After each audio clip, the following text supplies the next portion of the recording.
बिस्मिल्लाहिर्रहमानिर्रहीम। अस्सलामुअलैकुम। Dear students, learning with Umar Farooq में आपको खुशामदीद कहता हूँ। आज के इस वीडियो लेक्चर में हम एफएससी मैथमेटिक्स पार्ट 1 एक्सरसाइज 4.4 को सॉल्व आउट करेंगे। जिस तरह के आपको मालूम है, इससे पिछले वीडियो लेक्चर में हमने exercise 4.4 cube root of unity and fourth root of unity की बेसिक डेफिनेशंस को देखा था कि क्यूब रूट ऑफ यूनिटी को किस तरह से फाइंड आउट करते हैं और उसके ऊपर प्रॉपर्टीज़ क्या होती हैं। आज हम इस वीडियो लेक्चर में क्यूब रूट ऑफ यूनिटी के ऊपर जो एक्सरसाइज है 4.4 उसको सॉल्व आउट करेंगे। तो लेट्स स्टार्ट। क्वेश्चन नंबर 1 है, find 3 cube roots of 8, -8, ±27 and 64। यानी ये जो नंबर्स दिए हुए हैं इसके हमने 3 रूट्स फाइंड करके बताने हैं कि कौन से 3 इसके रूट्स आते हैं। तो इसका तरीका ये है कि सबसे पहले तो हम फ़र्ज़ कर लेंगे, let us suppose x be the cube root of -27। Suppose जिसका भी हम फाइंड करना चाहते हैं वो लिख देंगे। x की पावर 3 करेंगे और इनमें से जिसका भी 3 रूट्स हम फाइंड करना चाहते हैं वो यहाँ लिख देंगे। तो हम चूँकि -27 का फाइंड करना चाहते थे तो लिहाजा x क्यूब इक्वल -27 हो गया। अब इसको जब दूसरी साइड पे लाएंगे तो ये नेगेटिव है, इधर आके पॉजिटिव हो गया। अगर ये पॉजिटिव होता तो इधर आके नेगेटिव हो जाता, तो ये बन जाएगा x पावर 3 + 27 इक्वल 0। अब इस पे फार्मूला लगाएंगे, x का क्यूब प्लस 3 का क्यूब। अब ये 2 क्यूब आ रहे दरमियान में पॉजिटिव आ रहा है तो एक दफ़ा क्यूब के बगैर लिखेंगे, फिर फर्स्ट टर्म का स्क्वायर, फिर सेकंड टर्म का स्क्वायर। अगर यहाँ पॉजिटिव है तो यहाँ नेगेटिव लगा के इन दोनों को मल्टीप्लाई करके लिख देते हैं। तो x + 3 into x square -3x + 9, चूँकि ये वाला हिस्सा दरमियान में भी लिखा जाता है, या ये टर्म 0 है या ये वाला हिस्सा 0 है। तो यहाँ से तो x का आंसर आ गया -3। ये क्वाड्रेटिक इक्वेशन है, तो इसका या तो फैक्टर बना के हम सॉल्यूशन करते हैं या फिर फार्मूला लगा देते हैं। फैक्टर बनते नहीं, लिहाजा फार्मूला लगा देंगे। Quadratic formula x equal -b + -b² -4ac over 2a। याद रखें ये जो ओवर 2 है ये सारे के नीचे है। बाद स्टूडेंट यहाँ तक लगाते हैं, यहाँ नहीं लगाते, तो ये सारे के नीचे है 2। यहाँ पर a 1 है, b -3 है और c जो है वो 9 है। ये वैल्यूज़ को इस इक्वेशन के अंदर पुट कर देंगे, क्वाड्रेटिक फार्मूला में पुट कर देंगे। इसको पुट करने के बाद इतना हमारे पास आंसर आ जाएगा 3 ± 9 - 36। तो 9 - 36 को सॉल्व करेंगे तो जवाब आएगा हमारे पास -27। अब -27 जो है ये स्क्वायर रूट के अंदर लिखा हुआ है। यहाँ से 9 कॉमन लेंगे तो 9 स्क्वायर रूट के बाहर आके 3 हो जाएगा और यहाँ पर क्या रह जाएगा, -3 रह जाएगा। अब देखिए ज़रा, हमारे पास 2 आंसर्स आ गए, 3 ± 3 इंटू √-3 ओवर 2, एक दफ़ा प्लस में और एक दफ़ा माइनस में। और ऊपर वाले में से 3 कॉमन है, यहाँ से भी 3 कॉमन है, यहाँ से भी 3 कॉमन है। उसको हम क्या करेंगे, 3 को कॉमन ले लेंगे।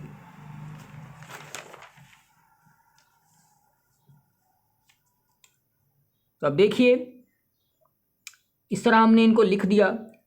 अब हमने पढ़ा है ओमेगा और ओमेगा क्यूब किसके इक्वल होता है और ओमेगा स्क्वायर किसके इक्वल होता है। तो यहाँ पर नेगेटिव होना चाहिए, यहाँ नेगेटिव नहीं है, तो नेगेटिव से जब मल्टीप्लाई करेंगे और डिवाइड करेंगे तो हमारे पास इतनी टर्म बन जाएगी। फिर इसको भी नेगेटिव से मल्टीप्लाई करेंगे और नेगेटिव डिवाइड करेंगे तो ये आ जाएगा। अब ये वाला जो माइनस है इसको बाहर लिख देंगे, बाकी टर्म वैसे की वैसे। ये भी माइनस जो 2 वाला ये बाहर लिख देंगे। अब अंदर वाला हिस्सा क्या है, ये माइनस वाला है तो ओमेगा स्क्वायर की इक्वल आ गया, यानी -ओमेगा² हो गया। ये माइनस वैसे का वैसे और ये हिस्सा चूँकि प्लस वाला है तो ये किसके इक्वल आ गया, ओमेगा के इक्वल आ गया। तो हमारे पास 3 रूट्स आ गए, एक -ओमेगा, एक ओमेगा² और एक पीछे आया था -3। इस तरह एक और क्वेश्चन देखते हैं इसी का ही। Let x be the cube root of 64। x power 3 equal 64 दूसरी साइड पे जाके माइनस हो जाएगा, तो ये x पावर 3 आ गया, -4 power 3 equal 0। x -4 into x² + 16 + 4x। अगर यहाँ माइनस हो तो फिर सारी रकमें जो हैं वो पॉजिटिव में आती हैं। अब क्या हो जाएगा, x -4 इक्वल टू 0 है, ये वाला टर्म 0 है या फिर ये वाला हिस्सा 0 है। यहाँ से x का आंसर क्या आ जाएगा, 4 आ जाएगा। और यहाँ फिर दोबारा हम क्वाड्रेटिक फार्मूला लगाएंगे। यहाँ A1 है, B4 है और C16 है। इस सारे को सॉल्व आउट करेंगे तो हमारे पास ये आंसर आ जाएगा 4 into -1 plus -3 square root over 2। ये एक दफ़ा प्लस में और एक दफ़ा नेगेटिव में लिखेंगे। ये 4 वैसे का वैसे, ये प्लस वाला हमें पता है ओमेगा होता है और ये माइनस वाला हमें पता है ओमेगा स्क्वायर होता है, और एक हमारे पास आंसर यहाँ से 4 आ जाएगा। तो ये 3 आंसर्स हमारे पास आ गए सोल्यूशन के अंदर। 3 क्यूब रूट हमने फाइंड कर लिए। क्वेश्चन नंबर 2 है अवेल्यूएट, यानी इसको हमने सॉल्व आउट करना है। अब हमें पता है 1 plus omega square equal to 0 होते हैं, sum of all cube roots equal 0 होता है। अब ये दोनों की जगह के अगर ऊपर हम वैल्यू लिखना चाहें 1 प्लस ओमेगा, तो हमने पिछले लेक्चर में डिडक्शंस की थी कि 1 प्लस ओमेगा किसके इक्वल होता है, माइनस ओमेगा स्क्वायर के इक्वल होता है। इन दोनों की जगह माइनस ओमेगा स्क्वायर आ गया और ये माइनस ओमेगा स्क्वायर वैसे का वैसे, ऊपर पावर 8 भी वैसे का वैसे। इन दोनों को सॉल्व करेंगे तो ये -2 ओमेगा स्क्वायर पावर 8 आ जाएगा। -2 की पावर 8 अलहदा कर देंगे, ओमेगा स्क्वायर की पावर 8 अलहदा कर देंगे। -2 की पावर 8 जो है वो होता है 256, और पावर के ऊपर पावर है तो मल्टीप्लाई करके 16 हो जाएगा। इसको हम इस तरह लिख सकते हैं ओमेगा 3 की पावर 5 इंटू ओमेगा 3 1 होता है, तो ये वाला सारा हिस्सा तो 1 हो गया, बाकी ओमेगा रह जाएगा। इसको सॉल्व आउट करते हैं 1 plus omega minus omega square into 1 minus omega plus omega square. अब देखिए ज़रा, 1 प्लस ओमेगा स्क्वायर इक्वल 0 होता है। अब इन दोनों की जगह 1 प्लस ओमेगा की जगह आ जाएगा माइनस ओमेगा स्क्वायर, ये माइनस ओमेगा स्क्वायर वैसे का वैसे। ये 1 प्लस ओमेगा इसकी जगह आएगा माइनस ओमेगा, ये माइनस ओमेगा वैसे का वैसे। अब इन दोनों को सॉल्व करेंगे तो -2 ओमेगा स्क्वायर आ जाएगा, इन दोनों को सॉल्व करेंगे तो -2 ओमेगा आ जाएगा। -2 मल्टीप्लाई -2 4 हो जाएगा, omega square into omega cube हो जाएगा। तो ओमेगा क्यूब चूँकि 1 होता है, ओमेगा क्यूब इक्वल 1 होता है, तो इसकी जगह 1 लिख देंगे तो 4 हमारे पास आंसर आ जाएगा। अब अगला क्वेश्चन ये है -1 plus -3 square root power 5 plus -1 -3 square root power 5। इसको हमने देखना, हमें पता है -1 plus -3 square root over 2 omega होता है और माइनस वाला जो है ओमेगा स्क्वायर होता है। अब इतने हिस्से की जगह चूँकि नीचे 2 नहीं है तो ये 2 इधर मल्टीप्लाई कर देंगे तो -1 प्लस -3 स्क्वायर रूट ये 2 ओमेगा की इक्वल हो जाएगा और ये वाला हिस्सा 2 ओमेगा स्क्वायर की इक्वल हो जाएगा। तो इस सारे हिस्से की जगह आ जाएगा 2 ओमेगा पावर 5 और इस सारे के हिस्से की जगह आ जाएगा 2 ओमेगा स्क्वायर पावर 5। तो ये आ जाएगा 2 पावर 5 32 ओमेगा 5, 2 पावर 5 32 ओमेगा 10 हो जाएगा। इन दोनों में से 32 जो है वो कॉमन आ जाएगा, बाकी ओमेगा प्लस ओमेगा स्क्वायर रह जाएगा। तो ओमेगा प्लस ओमेगा स्क्वायर क्या होता है, -1 होता है, हमें पता है इस बात का। तो -1 ये -32 इसका आंसर आ जाएगा। आगे क्वेश्चन नंबर 3 है x power 3 minus y power 3। इसको इसके इक्वल साबित करना है तो हम लेंगे जी right hand side x minus y वैसे का वैसे, x minus omega y into x minus omega square y, इनको मल्टीप्लाई करेंगे, x से मल्टीप्लाई होके एक्स स्क्वायर आ जाएगा, x आगे मल्टीप्लाई होगा तो ये जाएगा एक्स वाई ओमेगा स्क्वायर और माइनस वैसे का वैसे, ये माइनस एक्स वाई ओमेगा, फिर माइनस और minus plus omega cube y square आ जाएगा। एक्स माइनस वाई वैसे का वैसे एक्स स्क्वायर माइनस, यहाँ इन दोनों में से कॉमन आएगा एक्स वाई, तो माइनस भी कॉमन आ रहा है तो अंदर टर्म पॉजिटिव हो जाएगी। ओमेगा क्यूब 1 के इक्वल होता है तो आगे आ जाएगा y square. Omega square plus omega -1 के इक्वल होगा, ये माइनस और ये माइनस प्लस हो जाएगा, तो x square plus x y plus y square. यहाँ पर x माइनस वाई है तो हमें पता है ये सारा फॉर्मूला किसका होता है, x cube plus y cube का होता है। तो ये लेफ्ट हैंड साइड हमारे पास आ गई। क्वेश्चन नंबर 2 इसी तरह का है, उसको सॉल्व आउट किया हुआ है, इस मल्टीप्लिकेशन करना है और हमारे पास जवाब आ जाएगा। इसका पार्ट 3 जो है this is very important, paper में आया भी हुआ है कि हमारे पास ये लेफ्ट हैंड साइड है, इसको करना है कि राइट हैंड साइड के बराबर। तो राइट हैंड साइड पे 1 है तो लेफ्ट हैंड साइड लेंगे 1 plus omega square, 1 plus omega power 4, 1 plus omega power 8 and so on. 2n factors चल रहे हैं, यानी 1 factor 2 factor 3 factor 4 factor and so on 2n factors तक चल रहे हैं। अब इसको हम इस तरह लिख सकते हैं 1 प्लस ओमेगा स्क्वायर। अब देखिए ओमेगा पावर 4 है तो ओमेगा पावर 4 को हम किस तरह लिख सकते हैं, इस वाले हिस्से को हम लिख सकते हैं ओमेगा क्यूब इंटू ओमेगा, तो ओमेगा क्यूब 1 होता है तो बाकी ओमेगा रह जाएगा। ओमेगा पावर 8 को हम लिख सकते हैं ओमेगा 3 की पावर 2 ओमेगा स्क्वायर, इतना हिस्सा 1 हो जाएगा, बाकी ओमेगा स्क्वायर रह जाएगा। 1 plus omega square, 1 plus omega square and 2n factors. अब ये दो n फैक्टर हैं, जिस तरह मैंने कहा एक ये फैक्टर है, एक ये फैक्टर है, एक ये फैक्टर है, इस तरह ये दो n फैक्टर्स हैं। अब हमने क्या कर दिया कि दो फैक्टर को इकट्ठा कर दिया, यानी 1 + ओमेगा स्क्वायर, ये दो फैक्टर्स को इकट्ठा कर दिया। फिर अगले दो फैक्टर्स को इकट्ठा कर दिया, दो फैक्टर्स को इकट्ठा करने हैं। दो फैक्टर की एक ब्रैकेट है, फिर अगले दो फैक्टर की एक ब्रैकेट है, फिर अगले दो फैक्टर की। तो इसका मतलब है ये n टाइम्स ब्रैकेट्स बन गई, n टाइम्स ब्रैकेट्स बन गई। पहले दो n फैक्टर थे, अब n ब्रैकेट्स हो गई हैं।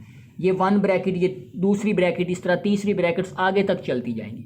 अब ये बात समझने वाली है कि अगर हमारे पास 2 × 2 × 2 हो, 3 दफ़ा 2 मल्टीप्लाई हो रहा हो तो 2 की पावर 3 हो जाता है। यानी जितनी दफ़ा कोई नंबर सेम नंबर मल्टीप्लाई हो रहा है उतनी दफ़ा उसकी पावर लिख देते हैं। 2 × 2 × 2 × 2 ये 5 टाइम्स है, 2 पावर 5 हो जाएगा। इसी तरह 2 n टाइम्स मल्टीप्लाई होगा तो 2 की पावर n हो जाता है।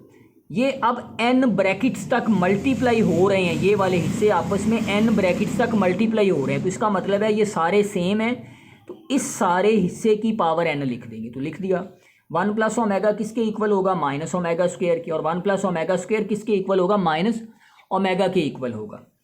इसकी पावर n आ जाएगी, इन दोनों को मल्टीप्लाई करेंगे तो ओमेगा पावर 3 पावर n आ जाएगा। तो ओमेगा पावर 3 1 होता है, तो इट मीन्स 1 की पावर n क्या हो जाएगा, वो 1 हो जाएगा। तो यही हमारे पास क्या था, राइट हैंड साइड था। आगे क्वेश्चन नंबर 4 है, if omega is a root of this one. इससे क्या मुराद है, इससे मुराद ये है कि इसको सॉल्व आउट करें तो ओमेगा एक जवाब आता है। Show that its other roots, यानी इसका जो दूसरा रूट है वो ओमेगा स्क्वायर है, और फिर साबित भी हमने करना है ओमेगा पावर 3 1 के इक्वल है। दोबारा देखें, सवाल ये है कि ये एक इक्वेशन है, इसका रूट एक ओमेगा है। रूट होने से मुराद क्या होता है कि जो भी रूट होता है उसको उस इक्वेशन में लिखें तो ज़ीरो जितना सेटिस्फाई करती है वो। फिर वो कहता है कि इसी इक्वेशन का आपने बताना है कि ओमेगा स्क्वायर भी रूट है, फिर बताना है कि ओमेगा पावर 3 = 1 है, यानी 3 हिस्से हैं इस सवाल में। तो पहला देखें जी, फ़र्ज़ कर लेते हैं ओमेगा इसका रूट है, तो ओमेगा रूट है तो इस इक्वेशन को सेटिस्फाई करेगा। इसके अंदर लिखते हैं अब omega square plus omega plus 1, यानी ये इसके अंदर लिखा तो ये आ जाएगा। अब हम शो क्या करते हैं कि ओमेगा स्क्वायर भी इक्वेशन नंबर 1 का रूट है, तो ओमेगा स्क्वायर को भी इसके अंदर लिख देंगे। अब x की जगह क्या आएगा, ओमेगा स्क्वायर पावर वैसे की वैसे, फिर ये ओमेगा स्क्वायर फिर 1 आ जाएगा, इक्वल टू 0 आ जाएगा। Omega power 4 plus omega square plus 1 = 0 आ गई, ये क्वेश्चन नंबर 2 आ गई। अब चूंकि ओमेगा स्क्वायर को हमने प्रूफ करना है कि ये रूट है, इट मीन्स इतने सारे हिस्से का जवाब 0 आता है, ये हमने बताना है उसको। तो अब लेफ्ट हैंड साइड को लेते हैं जी, इसी की लेफ्ट हैंड साइड को, omega cube power 4 plus omega square plus 1। इसमें ओमेगा स्क्वायर ऐड भी कर दिया और ओमेगा स्क्वायर माइनस भी कर दिया। ओमेगा स्क्वायर ऐड यहाँ किया और ओमेगा स्क्वायर माइनस किया, तो ये बन गया omega power 4 + 2 omega square plus 1 minus omega square. यहाँ से लेके यहाँ तक एक कंप्लीट स्क्वायर है, ओमेगा स्क्वायर प्लस 1 का स्क्वायर माइनस ओमेगा स्क्वायर। अब क्या हो जाएगा जी, इतना हिस्सा तो हमें पता है कि 1 + ओमेगा स्क्वायर जो है omega square plus 1 omega square plus 1 minus omega के इक्वल आ जाएगा, तो माइनस ओमेगा आ गया, ऊपर वाला स्क्वायर वैसे का वैसे। और ये अब देखिए इसको सॉल्व करेंगे तो ओमेगा स्क्वायर आ गया, माइनस तो ये कट गया, 0 आ गया। इसका मतलब ये हुआ कि 0 तो ले आए हम, तो ये फिर ओमेगा स्क्वायर इसका रूट हो गया। अब हमने क्या बताना था कि ओमेगा पावर 3 1 के इक्वल आता है। अब इक्वेशन नंबर 2 में से इक्वेशन नंबर 1 को माइनस करते हैं। इक्वेशन नंबर ये 2 है और ये इक्वेशन नंबर 1 ने इनको माइनस किया, तो लेफ्ट हैंड साइड्स भी माइनस होगी, राइट हैंड साइड्स भी माइनस होगी। इन सब को माइनस करेंगे तो ज़रा गौर करें, ये इससे कट जाएगा, ये इससे कट जाएगा, बाकी रह जाएगा omega power 4 minus omega. Omega power 4 minus omega equal 0 है, ओमेगा कॉमन आ जाएगा, ओमेगा क्यूब माइनस 1 = 0 आ जाएगा। या ओमेगा 0 है या ओमेगा पावर 3 माइनस 1 = 0 है, तो ओमेगा पावर 3 किसके इक्वल आ जाएगा जी, 1 के इक्वल आ जाएगा। यही हमने प्रूफ करना था। आगे क्वेश्चन नंबर 6 है, if omega is a cube root of unity, यानी अगर ओमेगा जो है वो क्यूब रूट ऑफ यूनिटी है, तब आप एक इक्वेशन बना के दिखाएं जिसके रूट्स ये 2 हैं। तो इक्वेशन बनाने के लिए हम इससे आगे भी पढ़ेंगे कि how to form an equation from the given roots. तो बस फिलहाल इस सवाल के अंदर हम देखते हैं, सबसे पहले सम ऑफ रूट्स फाइंड करते हैं, फिर प्रोडक्ट ऑफ रूट्स फाइंड करते हैं इक्वेशन को फॉर्म करने के लिए। तो सम ऑफ रूट्स का मतलब है जो रूट दिए हैं उनको ऐड कर देंगे, इन दोनों में से कॉमन 2 आ जाएगा, ओमेगा प्लस ओमेगा स्क्वायर है, ओमेगा प्लस ओमेगा स्क्वायर -1 के इक्वल होता है, तो -2 आंसर आ जाएगा। फिर प्रोडक्ट ऑफ रूट्स क्या होगा, इन दोनों को मल्टीप्लाई कर देंगे, तो ये 4 ओमेगा पावर 3 आ जाएगा, इसका आंसर 4 आ जाएगा। अब इक्वेशन ये इक्वेशन है, ये एक फॉर्मूला समझ लें, x square minus sum of roots, फिर आगे एक्स आता है plus product of root, x square minus वैसे का वैसे सम ऑफ रूट्स -2 है तो -2 आ जाएगा, फिर यहाँ एक्स आ जाएगा। एक्स की जगह वाई भी लिखा जा सकता है, कोई भी वेरिएबल इंट्रोड्यूस करवाया जा सकता है। प्रोडक्ट की जगह 4 आ जाएगा, तो ये इक्वेशन हमारे पास फॉर्म हो जाएगी। आगे है जी question number 8, solve the following equation. हमें एक इक्वेशन दी हुई है और हमने इसको सॉल्व करना है, यानी उसके फैक्टर बनाने हैं। ये वाला इक्वेशन पहला था हमारे पास 2x⁴ - 32 = 0। तो इन दोनों में से कॉमन क्या आता है, 2 आता है। x⁴ - 16 = 0, तो 2 0 के इक्वल नहीं हो सकता, x⁴ - 16 = 0 है। तो x⁴ - 16 है, x² का स्क्वायर -4 का स्क्वायर है, x² - 4 = 0 और x² + 4 = 0। x² = 4 और x² - 4 आ जाएगा, तो यहाँ से आंसर आ जाएगा +-2 और यहाँ से आ जाएगा +-2 आयोटा। तो ये 4 आंसर्स आ गए। तीसरा सवाल है हमारे पास x⁴ 3 + x² + x + 1 = 0। इन दोनों में से पहली दो टर्म्स में से x² कॉमन है, x² + 1 आ जाएगा। इन दो में से 1 कॉमन है, अगर कोई नहीं तो 1 कॉमन होता है, x + 1 आ जाएगा। तो देखिए दो दफ़ा है, उसे एक दफ़ा लिखेंगे और इसको इससे मिला देंगे, x² + 1। तो यहाँ पर क्या पता चला, x² + 1 = 0 या x + 1 = 0। तो x² - 1 आ जाएगा, x = -1 आ जाएगा। तो यहाँ से + आयोटा आ गया, यहाँ से तो 3 आंसर्स आ गए। तो सेम वे हमारे पास क्वेश्चन नंबर 4 है। क्वेश्चन नंबर 4 के हम फैक्टर बनाएंगे तो ये जवाब आ जाएगा। डियर स्टूडेंट्स, आज के इस वीडियो लेक्चर में हमने एक्सरसाइज 4.4 को सॉल्व आउट किया, उसके सारे क्वेश्चंस को सॉल्व आउट किया और हमने देखा कि क्यूब रूट ऑफ यूनिटी किस तरह से एप्लीकेबल होते हैं। आपके जहन में कोई सवाल हो आप कमेंट सेक्शन में मुझसे पूछ सकते हैं। अगर चैनल पर नए हैं तो ज़रूर सब्सक्राइब करें। Thank you very much.